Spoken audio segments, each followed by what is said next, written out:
gracias a Dios por este domingo, que es el último del tema por este año, del tema del reino. El mensaje del reino, que es el tema secuencial que hemos venido compartiendo, y por hoy ya es el último. Habíamos sacado de cuenta de 4, pero nos rindió, son 5, ¿no? Entonces, hemos hablado del tema general, el mensaje del reino. A su vez, hemos venido hablando de cultura del reino, y el domingo pasado hablamos, dentro de cultura del reino, hablamos de vida del reino. Y también vamos a ver hoy lo que es la iglesia del reino. Entonces hoy nos vamos a concentrar en estudiar lo que es la iglesia del reino.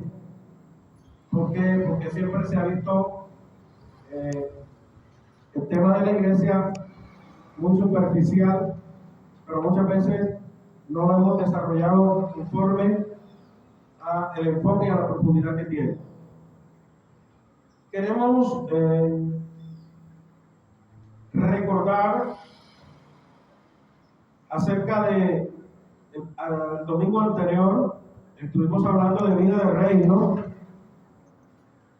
y es importante recordar, para los que no estuvieron, un aspecto muy importante sobre lo que hablamos acerca de vida del reino, y es que Romanos 8:29 nos revela el propósito. El versículo 28 nos habla de que hay tantas cosas negativas que nos suceden, que todas nos ayudan para bien, conforme al propósito por el cual somos llamados. Y ese propósito por el cual somos llamados, en el versículo 29 del mismo capítulo 8 de Romanos, nos dice que fuimos predestinados para ser hechos conforme a la imagen de su Hijo Jesucristo. Entonces, hablábamos, según lo que leíamos, de Efesios capítulo 1 y capítulo 2, pero mayormente capítulo 1 hablábamos acerca de que tanto versículo 29 de Romanos 8 como Efesios capítulo 1 nos revelan que Dios nos tiene en esta tierra y nos salvó para darnos propósito, destino y propósito. ¿Amén? Entonces eso lo dejamos bien claro el domingo pasado, y que ese propósito está más afirmado a quienes somos y no tanto lo que hacemos. Que siempre que se nos habla de propósito, estamos enfocados en qué voy a hacer hacia las demás personas. Pero todo propósito tiene dos ingredientes. Uno es quiénes somos y qué hacemos. Entonces nos hemos concentrado solamente en qué hacemos y hemos pasado por alto el quiénes somos. Entonces, por eso se habló bastante sobre esto el domingo pasado, acerca de que el deseo de Dios y el propósito de Dios es que cada hijo de Dios, cada hija de Dios se parezca ¿a quién? A Jesucristo en su carácter, que reflejemos el carácter de Cristo en nuestro estilo de vida. Entonces, esto es profundo y esto es grande. Por eso hemos venido diciendo que Romanos 7, decíamos que Romanos 7 nos muestra una persona, un creyente, que no es guiado por el Espíritu Santo, y lo que no quiere hacer, eso hace, porque no es guiado por el Espíritu Santo. Es una persona que vive según la carne y no según el Espíritu. Pero luego dice en Romanos 8 que los que son guiados por el Espíritu de Dios no tienen condenación. Los que somos guiados por el Espíritu de Dios vamos a obtener una vida de victoria. No quiere decir, decíamos que no quiere decir que no vamos a tener tentaciones, que no vamos a tener luchas. El mismo Pablo decía que se crea que está firme, mire, que no caiga. Entonces no podemos tomar una actitud farisea. Ayuno, diezmo, doy ofrenda. Entonces, es decir, es que ahora que nosotros debemos mostrar la imagen de Jesucristo en nuestro carácter, en nuestra vida, es un asunto de un crecimiento y de una fusión donde el Espíritu Santo nos está guiando para poderlo agradar.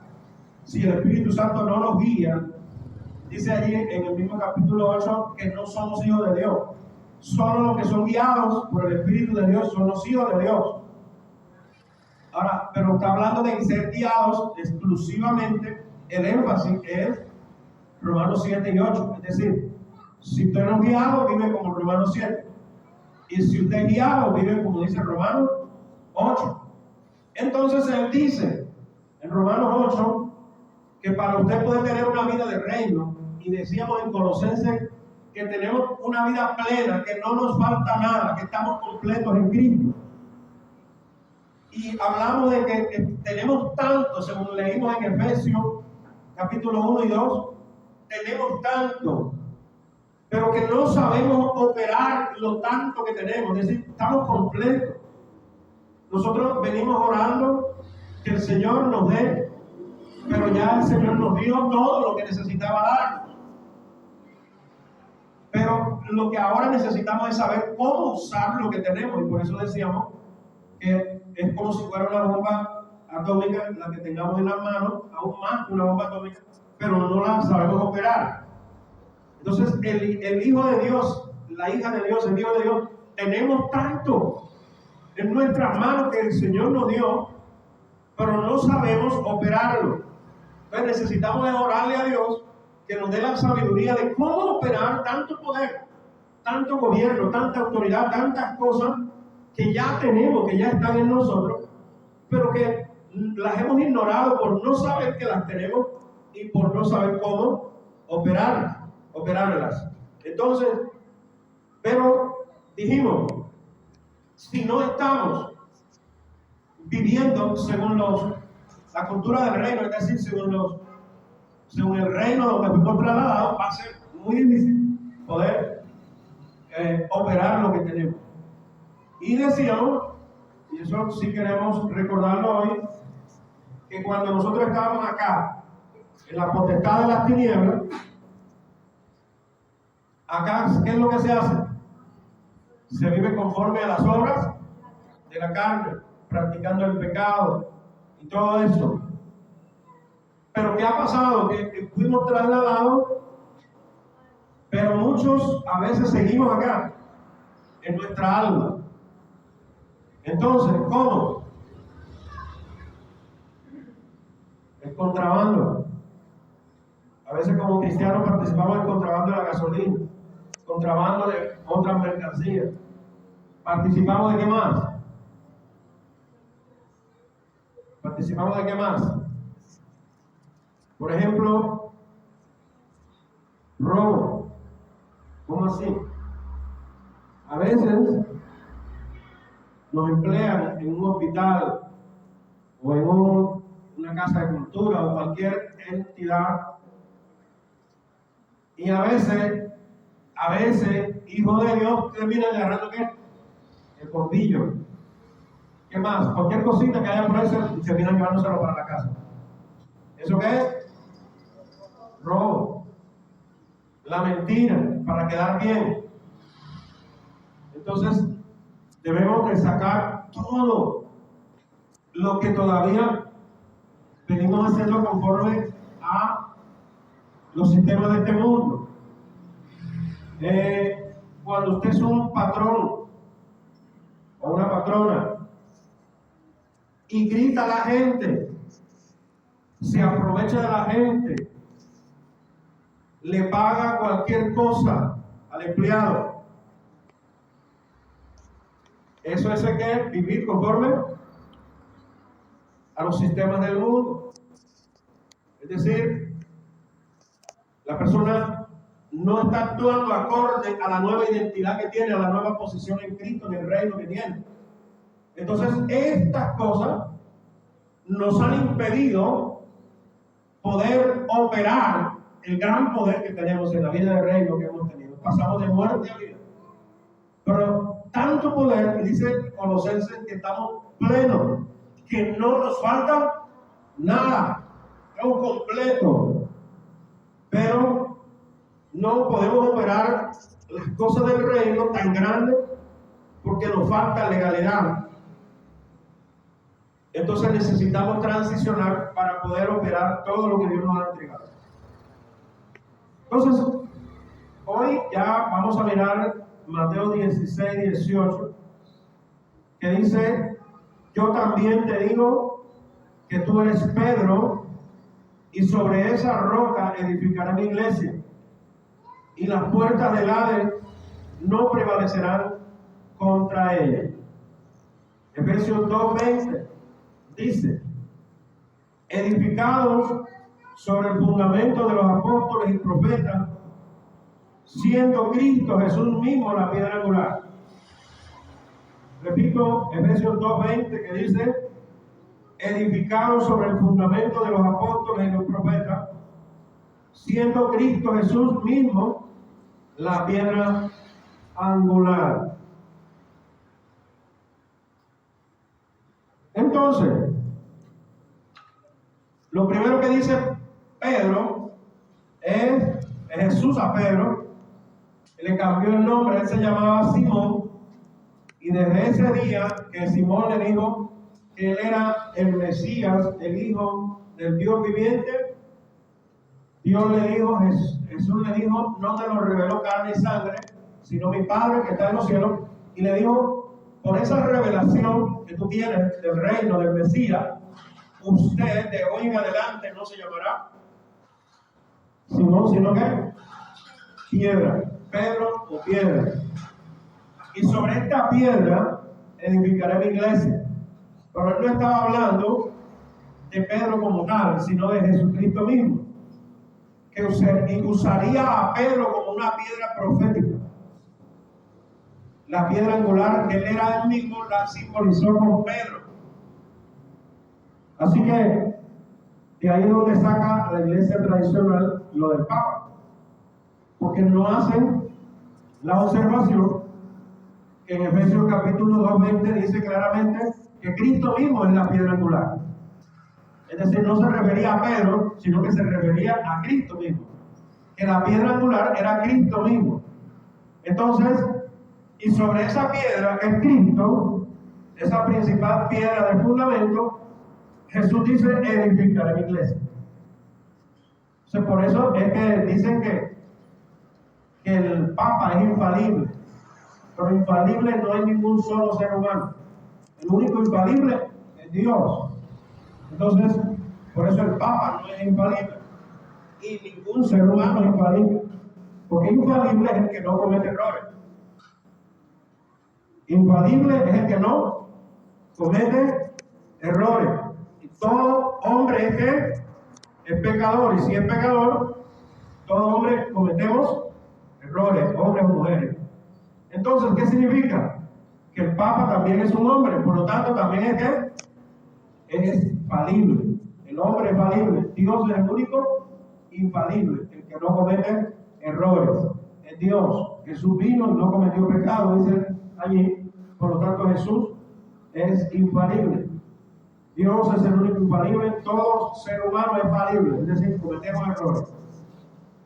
Entonces, Efesios 2:20 dice que edificados sobre el fundamento de los apóstoles y profetas, siendo Cristo Jesús mismo la piedra angular, la principal piedra del ángulo, dice la Reina Valera. Entonces, el punto aquí es que el fundamento de la iglesia es apostólico y profético. Ahí lo dice. Dice edificado, es decir, la iglesia tiene que ser edificada sobre el fundamento de los apóstoles y profetas. Todo lo que se dijo de Cristo lo recibieron los profetas del Antiguo Testamento y lo recibieron los apóstoles y los profetas del Nuevo Testamento. Por lo tanto, todo lo que se dice de la piedra angular de Jesús como fundamento de la iglesia, todo eso aquí dice claramente que se le reveló a apóstoles y a profetas. Por eso es que usted se va a encontrar en Corintios que dice que primero apóstoles, luego profetas, luego maestros, luego los que hacen milagros, es decir, los evangelistas. Es decir, porque los pastores están dentro del mismo catálogo del maestro. ¿Ves? Pastor y maestro siempre van juntos. Y luego sí viene el evangelista en tercer lugar, perdón, en cuarto lugar. Entonces el apóstol y el profeta es un ministerio que el apóstol está de primero y el profeta de segundo. Esto no es un asunto de que el apóstol vale más, sino de responsabilidad. Amén. O sea, son responsabilidades que Dios le entregó a los ministerios para edificar el reino, para edificar la iglesia. Entonces, por eso es importante saber que por qué el apóstol va de primero. Porque cuando usted va a construir una casa, ¿qué es lo que primero hace? Abre un hueco y hace un ¿qué? Una base, un fundamento. Entonces, para edificar la iglesia, el primero que actúa es el apóstol, colocando ¿qué? Un piso, un fundamento teológico, doctrinal, apostólico, de reino.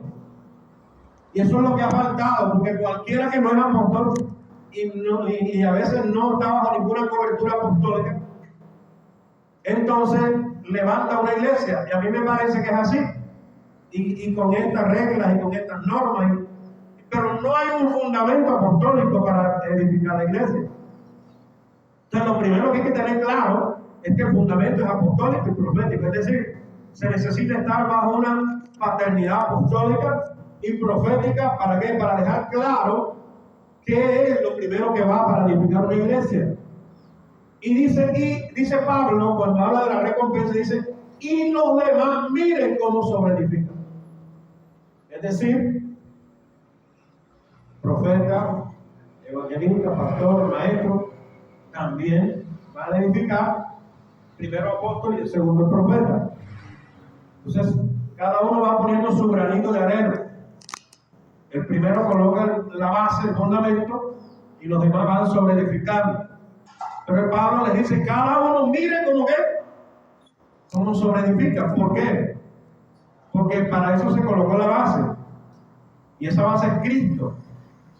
Pero Cristo, ¿cómo qué? El conocimiento de Cristo.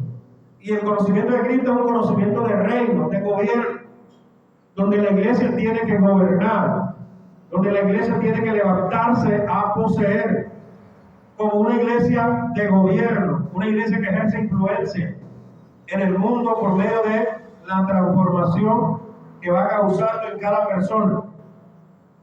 Ahora, vámonos rápido. Raíz de la palabra iglesia. La raíz de la palabra iglesia en griego es eclesia. Ahí es con K, Y. ¿Y qué traduce asamblea? Y traduce también salir afuera. Hay dos formas de entender la iglesia desde lo que era la iglesia antes de que hoy se tenga un concepto religioso de la iglesia. Jesús nunca estaba pensando en un concepto religioso cuando dijo edificaré mi iglesia. Él lo que estaba diciendo era edificaré mi asamblea. ¿Qué era una iglesia? Una asamblea. Dice que en todas las ciudades había un coliseo romano, por lo menos todos los que estaban bajo el imperio romano tenían un coliseo romano. A las afueras de la ciudad, a las salidas de la ciudad, había un coliseo romano y todos los ciudadanos, el representante de cada familia, salía afuera al coliseo romano a tratar como asamblea de gobierno los asuntos de gobierno de la ciudad. Entonces, cuando el Señor dice edificaré mi iglesia, Él estaba pensando en una iglesia que se reuniera para tratar asuntos de gobierno, del reino mismo, de lo que se vaya a planificar para que se entienda el reino de Dios. Él estaba pensando en que la iglesia fuese una asamblea de gobierno. Ahora, la segunda definición de iglesia era usada cuando Roma quería extender el territorio. Y este concepto es muy importante y quiero que le ponga mucha atención. Porque recuerde, cuando el Señor dice edificaré mi iglesia, porque Él quería que su iglesia fuera ¿qué? Levantándose para extender el reino a otro ¿qué? A otros territorios del mundo. Le dijo, id y hacer discípulos ¿a dónde? A todas las naciones. Marcos dice, id y predicad el evangelio a todo el mundo. Y Hechos 1:8 dice, y recibiréis poder cuando haya venido sobre vosotros el Espíritu Santo, y me seréis testigos en Jerusalén, en Judea, en Samaria y hasta lo último de la tierra. El enfoque de Dios, de Jesús y de Dios, es que la iglesia vaya,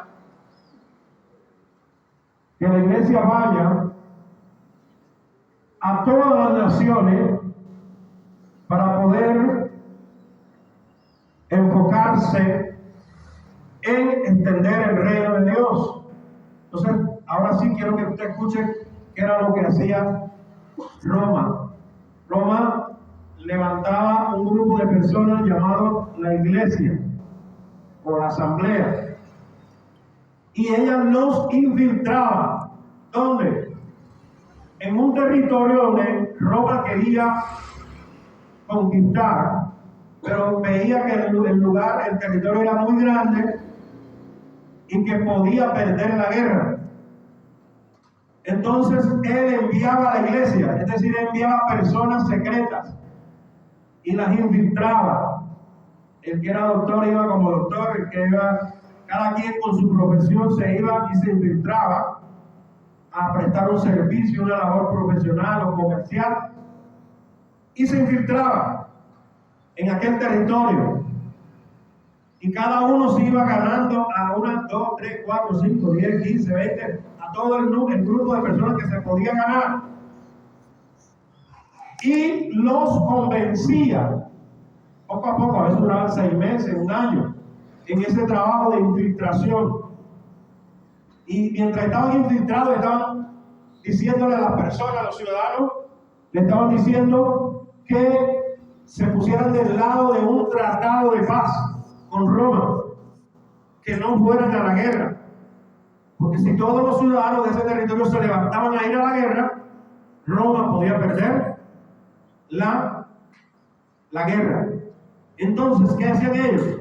Enviaban a esa iglesia, a esa asamblea infiltrada, que ganaran más personas de ese territorio, que estuvieran a favor de un tratado de paz con Roma.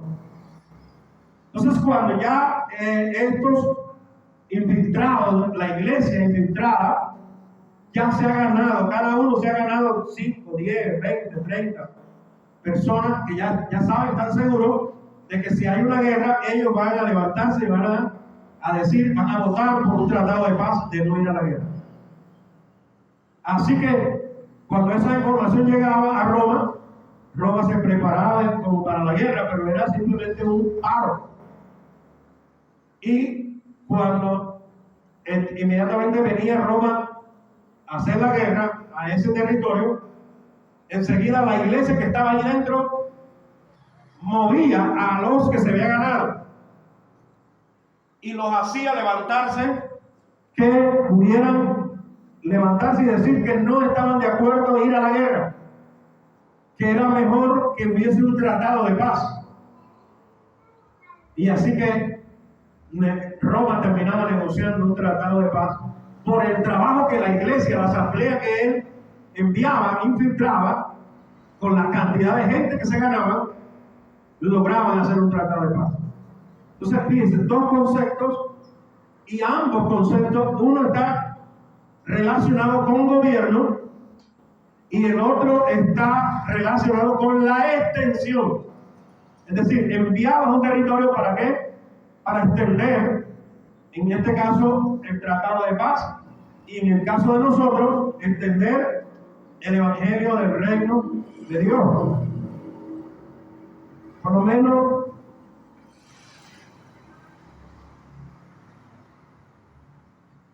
Efesios 6:15 dice, Efesios 6:15 dice, y calzados los pies con el apresto del evangelio de la paz. Romanos 10:15 dice, ¿y cómo predicarán si no son enviados? Tal como está escrito, cuán hermosos son los pies de los que anuncian el evangelio de la paz. Otra versión dice, ¿y cómo irá alguien a contarles sin ser enviado? Por eso las escrituras dicen que hermosos son los pies de los mensajeros que traen buenas noticias. Y en Lucas 4:43 nos habla de qué buenas noticias está hablando Jesús. Lucas 4:43 dice, es necesario que también a otras ciudades anuncie el evangelio del reino de Dios, porque para esto he sido enviado. Entonces Jesús nos deja claro que las buenas noticias que hay que comunicar son las buenas noticias del evangelio del reino de Dios. Dios gobernando sobre las personas, que es lo opuesto a la idea que la mayoría de la gente tiene. Reunirnos solo para hacer actos religiosos y no ejercer servicio y gobierno, extender el evangelio del reino en la vida de las personas que aún no se han convertido al Señor, pero están estipuladas para ser salvas. Entonces, se tiene una idea equivocada, una idea de religión, una idea que hay que cambiar. No es el evangelio religioso el que hay que extender, sino el evangelio del reino de Dios. Es decir, que Dios gobierne cada persona a quien le comunicamos el evangelio del reino. Que Él gobierne, que Él dirija la vida de cada persona. Eso es lo que Dios está queriendo, que cada hombre y mujer de Dios que comunique el evangelio, no comunique un evangelio religioso. Por eso es que hoy mucha gente no quiere saber nada del evangelio, es por eso. Porque no se ha tenido una idea de que es el evangelio del reino de Dios, que no es un evangelio religioso, no es una religión, no es una norma religiosa la que se han de comunicar, sino que es un evangelio de gobierno, donde Dios quiere que se le comunique a la gente la necesidad de reconciliarse con Él, y cada iglesia, así como los ciudadanos romanos iban y se infiltraban, cada uno de nosotros estamos llamados ¿a qué? A infiltrarnos en el mundo como embajadores, como hemos aprendido. ¿Para qué? Para hacer el trámite de presentarles a Jesús, reconciliar a las personas con Dios, para que Dios comience a gobernar cada vida. Ese es nuestro trabajo. Ahora, según Romanos 8:29, para que sean hechos conforme a la imagen de Jesucristo. Es decir, que cada persona se parezca a Jesucristo. Y la única manera de que una persona se parezca a Jesucristo es que viva la cultura del reino. Entonces, miren, en Mateo 24:14 dice, y este evangelio del reino será predicado en todas las naciones y entonces vendrá el fin. Dice que en Estados Unidos, hay otras citas aquí que hablan también de que es Isaías 52:7 y Nahum 1:15 nos hablan de la buena, de los pies de los que anuncian las buenas nuevas del reino, las buenas nuevas de paz. Están Isaías 52:7 y Nahum 1:15. Entonces, cuando dice aquí de que cómo predicarán si no fueren enviados, cuando nosotros observamos la palabra enviado en Efesios 4:11, no está hablando de apóstoles, ¿sí? La palabra apóstol significa enviado. Apóstol enviado. Pero aquí, en Romanos 8:15, dice, ¿cómo predicarán si no fueren enviados? Aquí la palabra traduce apostolados. Por eso dice, ¿cómo predicarán si no fueren enviados? ¿Cómo predicarán si no fueren apostolados? Entonces, ¿qué significa esto? Que nosotros debemos ser enviados bajo una paternidad. Entonces, ese enviado significa ser apostolados.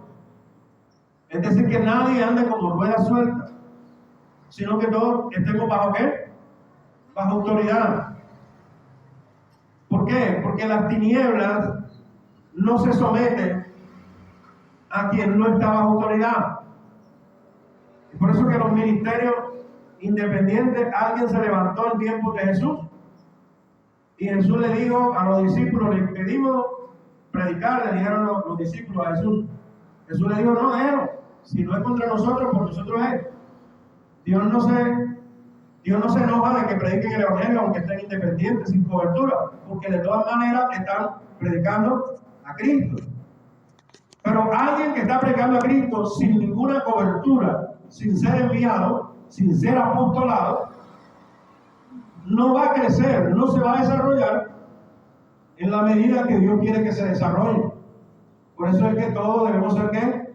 Apostolados, enviados, apostolados, es decir, desarrollar un trabajo bajo una paternidad apostólica, bajo una paternidad espiritual, pero con un enfoque, un fundamento apostólico, ya que el fundamento de la iglesia es los apóstoles y los profetas.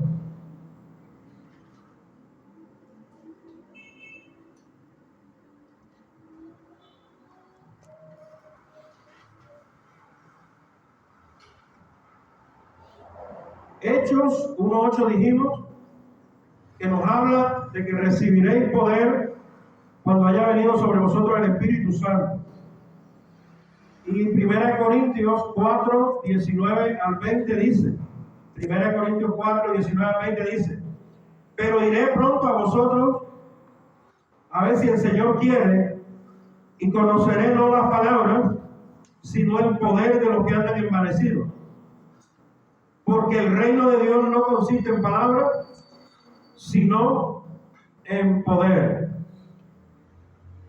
Y Juan 16:8 dice, y cuando Él venga, convencerá al mundo de pecado, de justicia y de juicio. Aquí encontramos la palabra poder dos veces, en Hechos 1:8, y encontramos la palabra poder también en 1 Corintios 4:20. A Jesús se le levantaron algunos ministros de Corintio. Se levantaron contra él. Y él dice, cuando yo vaya, voy a ver cuál es el poder que estos tienen. Porque el reino, estos están envanecidos, pero hay que probarles qué es el poder que tienen. Porque el reino de los cielos o el reino de Dios no consiste en palabras, en elocuencia solamente, sino en poder. La palabra poder aquí, y la usada en Hechos 1:8, viene de dos raíces griegas. Una es dunamis y la otra eusocia. Cuando hablamos de eusocia hablamos de la palabra, dos palabras griegas. La primera, dunamis, significa dinamita.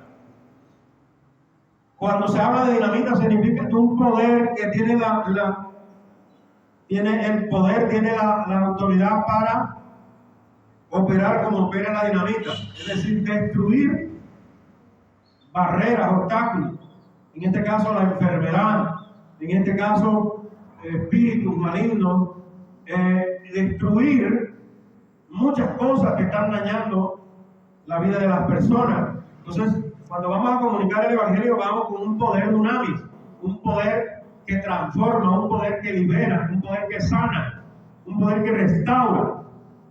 Ese reino ya la autoridad está, pero se necesita desarrollar, mover el poder que tenemos, y ese poder es un hábil, es un poder destructivo de la obra de Satanás, destructivo de la enfermedad, destructivo de cualquier cosa que se oponga en la vida de los creyentes. Pero la palabra eusocia significa usar el poder con legalidad, o sea, tener la legalidad para usar ese poder. Vamos a poner un ejemplo. Alguien se levanta con una pistola y si mata a alguien, ese alguien no está autorizado para usar esa pistola, y si mata a alguien va a la cárcel porque usó el poder dunamis sin eusocia. Ahora, un policía está en un enfrentamiento, está en un operativo autorizado por todas sus autoridades de policía, y en ese operativo un delincuente se levanta contra él y le dispara. Él lo esquiva y agarra su pistola y le dispara al delincuente. ¿Será que el policía va preso porque mató al delincuente? Porque él tiene un socio, es decir, él tiene legalidad para usar la pistola.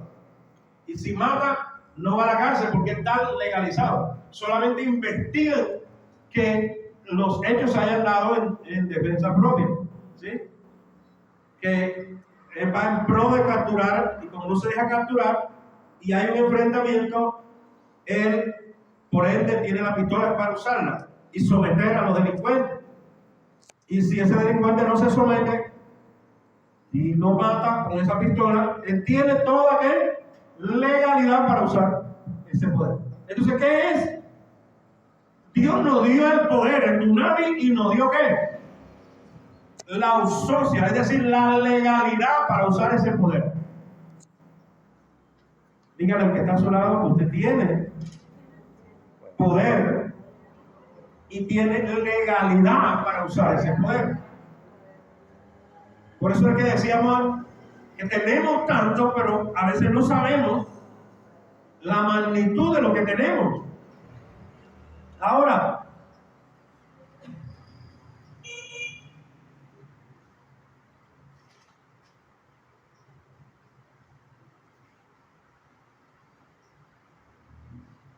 nosotros en Hechos, capítulo 2, versículo 47, encontramos,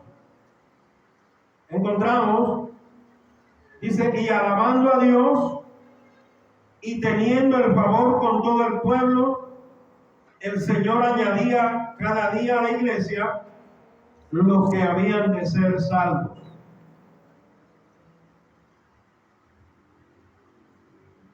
La primera iglesia tenía el favor de la gente. Si usted lee desde el versículo 41 hasta el 47, de Hechos 2, usted va a darse cuenta que el modelo de la iglesia fue un modelo donde la iglesia resaltó el gobierno, es decir, impuso el gobierno de Dios a favor de los que estaban salvando, de los que estaban reconciliando.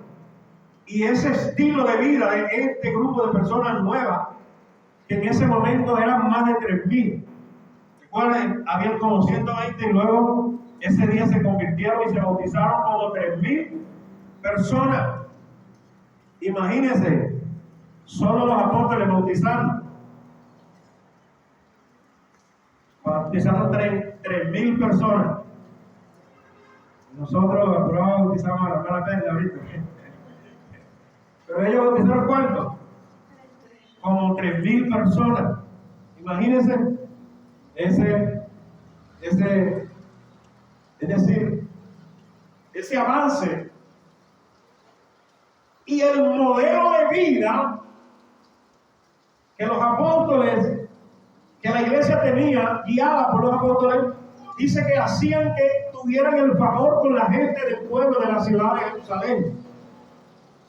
En otras palabras, la ciudad de Jerusalén estaba contenta de que hubiera una iglesia en Jerusalén. No era el opio de la ciudad, sino que la ciudad estaba alegre que una iglesia que se portaba de la manera que se portaban los creyentes.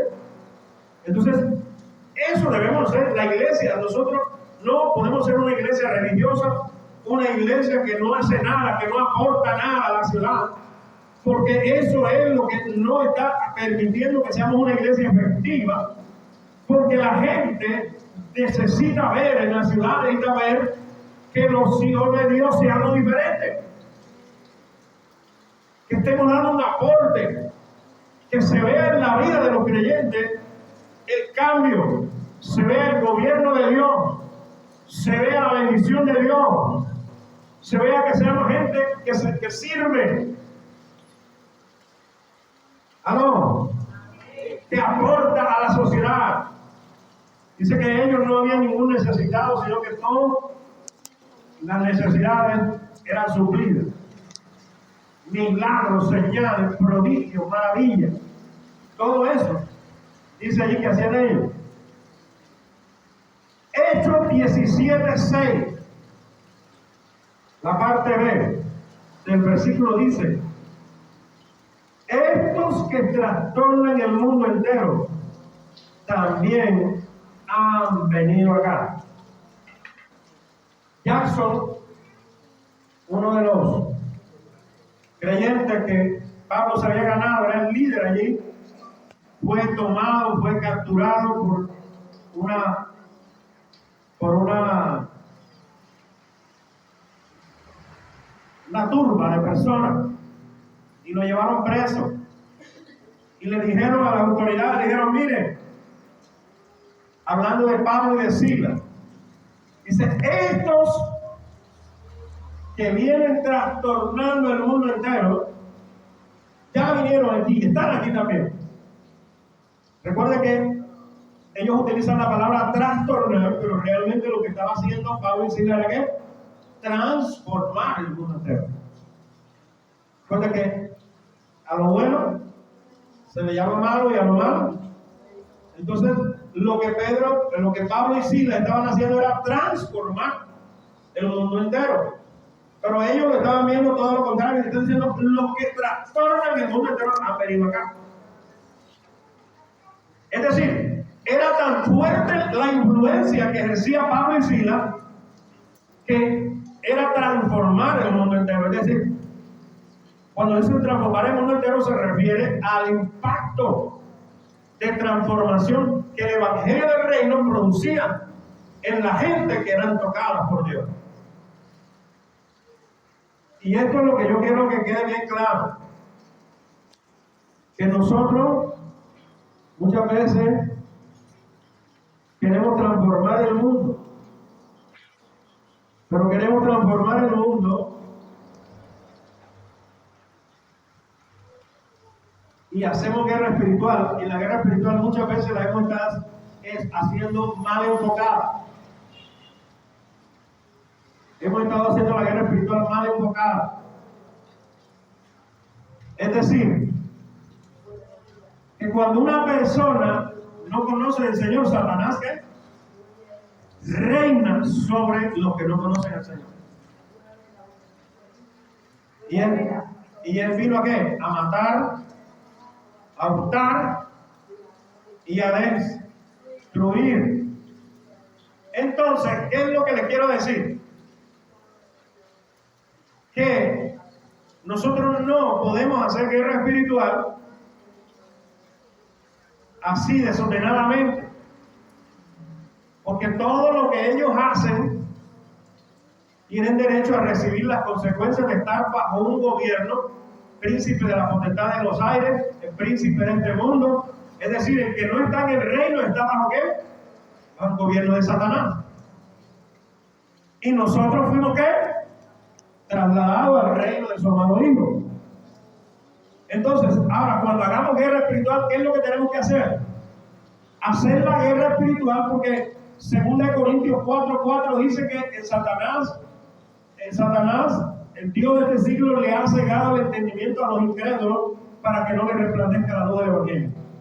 Entonces hay que saber hacer la guerra espiritual. ¿Para qué? Para ganar la gente.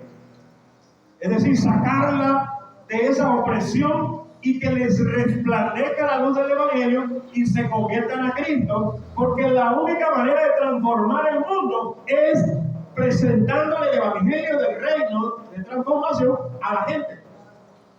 Si no nacen de nuevo, no son transformados. Entonces sí vamos a seguir siendo guerra espiritual, pero hay que saberla hacer. No así, batallando como dando golpes. Es como usted da golpes así al aire. No. Los boxeadores ellos no dan golpe al aire. Ellos dan al blanco. Entonces, no podemos dar golpe así a lo loco, desgastarnos en la guerra espiritual. No. Vamos a hacer la guerra espiritual con inteligencia. Que se le quite ese velo de tinieblas que no le deja a la gente convertirse al Evangelio del Rey. Que no deja que se le resplandezca la luz del Evangelio a la gente. La guerra espiritual tiene que estar enfocada. Porque cuando ese velo de tinieblas se le quite de la mente a ellos, entonces el Evangelio del reino les va a resplandecer y esa persona se va a convertir y esa vida va a ser transformada, va a nacer de nuevo y esa persona naciendo de nuevo va a vivir una vida diferente. Y ahí vamos a estar transformando el mundo. Así como lo hacía Pablo y Silas, así como lo hacían los primeros apóstoles, los primeros creyentes del primer siglo. Pero en Estados Unidos, años atrás, muchos años atrás, se tenía una revelación del reino. Las mayores universidades, las 5 universidades más influyentes de Estados Unidos, la fundaron hombres y mujeres de Dios. Cuando tenían la revelación de que la iglesia era una iglesia del reino. Y fundaron estas 5 aproximadamente, y universidades. Entre esas estaba la Harvard. Ajá. Las 5 más importantes de Estados Unidos son universidades que las fundaron hombres de Dios para allí, en esas universidades, preparar a la gente de Dios y enviarla a las diferentes entidades, a la educación, a la política, a la salud, a las artes, a la cultura, a todas las esferas de la sociedad. Y los preparaban en estas universidades. Y por eso la Constitución de Estados Unidos fue elaborada por...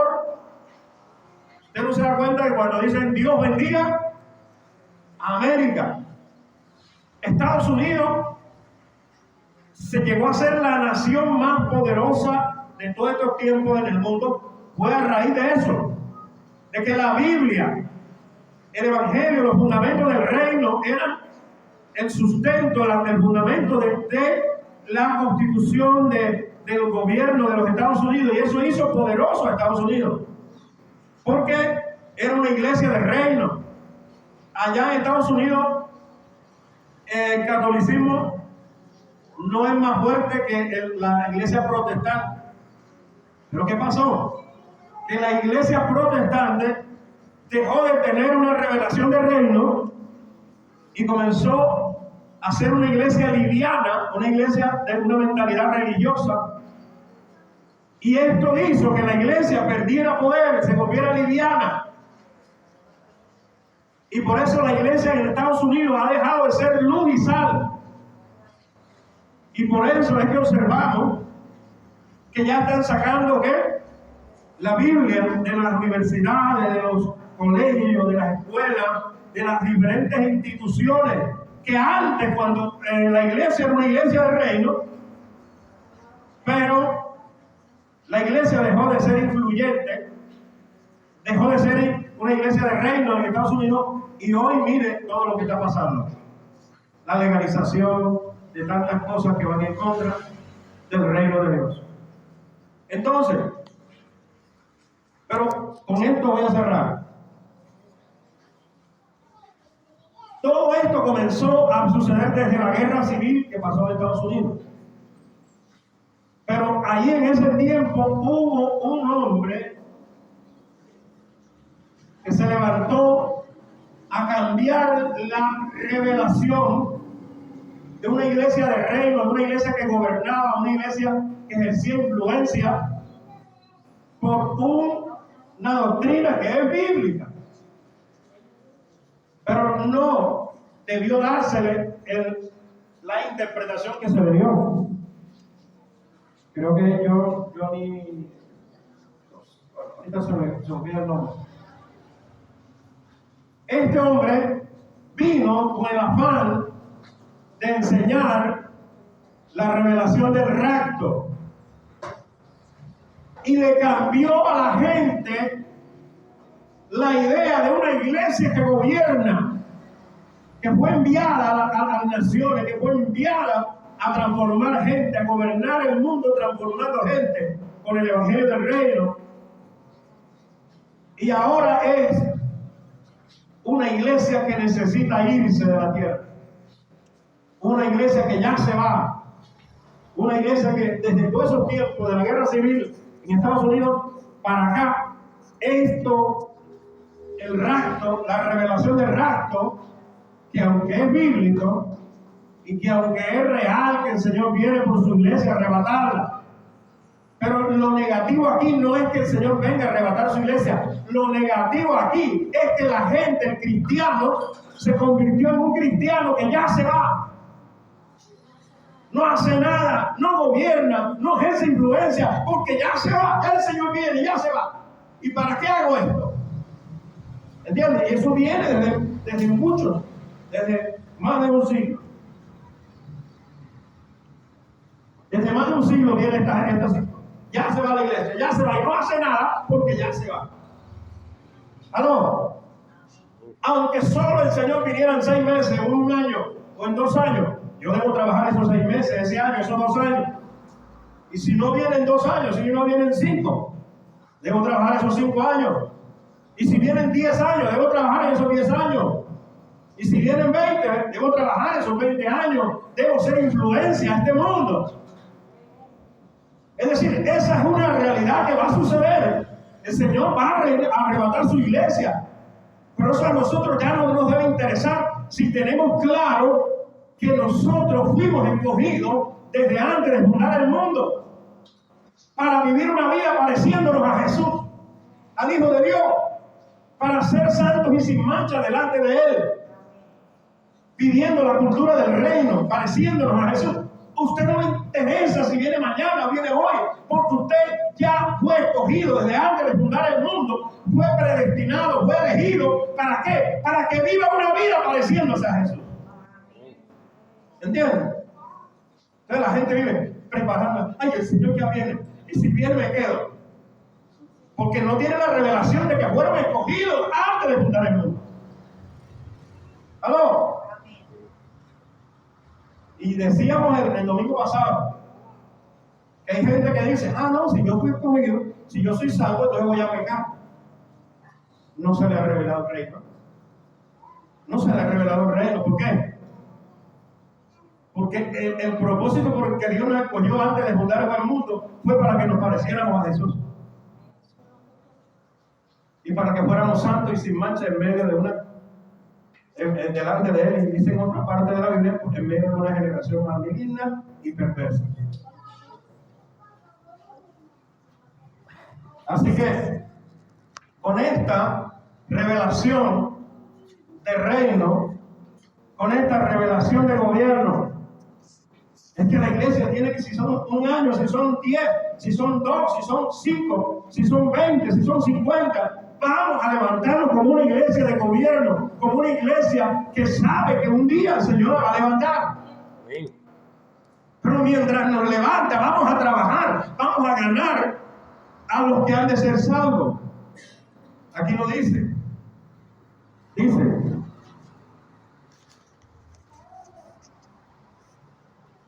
Repito, dice, gloria al Señor. Juan 8:47 dice, el que es de Dios, las palabras de Dios oye. Por esto no la oís vosotros, porque no sois de Dios. Y Tesalonicenses, 2 Tesalonicenses 3:2 dice: y para que seamos librados de hombres perversos y malos, porque no es de todos la fe. Es decir, que no todo el mundo fue escogido desde antes de la fundación del mundo. Que por lo menos los religiosos a los que Jesús le estaba hablando, le estaba diciendo: el que es de Dios, la palabra de Dios, ¿qué? Oye.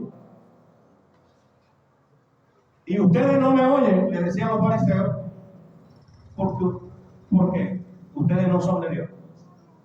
¿Y cómo lo llamaron? Lo llamaron samaritanos, lo llamaron que tenían demonios. ¿Por qué? Porque le estaba diciendo: ustedes no son de Dios. Y acá dice que hay hombres perversos y malos, porque no es de todos la fe. Ahora, se contradice la palabra que Dios amó a todo el mundo. Dios los amó a todos. Pero no todos le prestaron oído a la voz de Dios. El plan original era salvar a toda la humanidad. Pero recuerden que Dios conoce que Dios no vive en presente, pasado y futuro. Dios vive en un tiempo lineal, un tiempo eterno. Y Él sabía que no todos le iban a prestar el oído a Dios. Por lo tanto, ¿a quién escogió Él desde antes de la fundación del mundo? A los que sí iban a oír la palabra. Así que Dios no hizo preferencia, con unos sí, con otros no, sino que Dios, como vive en el tiempo lineal, los tiempos futuros que nosotros no hemos vivido, Dios ya los vivió, porque Dios vive allí. Dios vive en el pasado, Dios vive en el presente y Dios vive en el futuro de nosotros. Porque para Dios no rige el crono, para Dios rige el kairos. Por lo tanto, Él ya sabe lo que va a pasar. Por eso Él supo quiénes iban a oír la palabra de Dios, y estos los escogió ¿de qué? Desde antes de fundar el mundo. Y por eso dice aquí que no es de todos la fe, y hay personas que no son de Dios. Ahora, ¿cómo si nosotros no sabemos quiénes fueron escogidos desde antes de la fundación del mundo y quiénes no? Por eso es que la Biblia nos manda ¿a qué? A predicar el evangelio ¿a quién? A todos. Porque el que es de Dios, la voz de Dios, oye. Cuando usted esté anunciando el evangelio, va a haber gente que la va a rechazar. Pero usted sigue orando. ¿Por qué? Porque algunos están ¿qué? Con su mente entenebrecida, y no es fácil que le resplandezca la luz del evangelio a todos de inmediato. Entonces usted tiene que seguir orando. ¿Aló? Porque algunos vienen rápido y oyen la voz de Dios rápido. Otros que están mentalmente cegados, y hay que hacer ¿qué? Un rompimiento espiritual de oración e intercesión por ellos más fuerte. Pero habrá mucha gente que por más que usted ore, no se van a convertir, porque no están escogidos desde antes de la fundación del mundo, porque son gente que nunca iba a escuchar a Dios, porque no son de Dios. Entonces, esto es claro. Vamos a cambiar esa mentalidad de rapto. ¿Aló?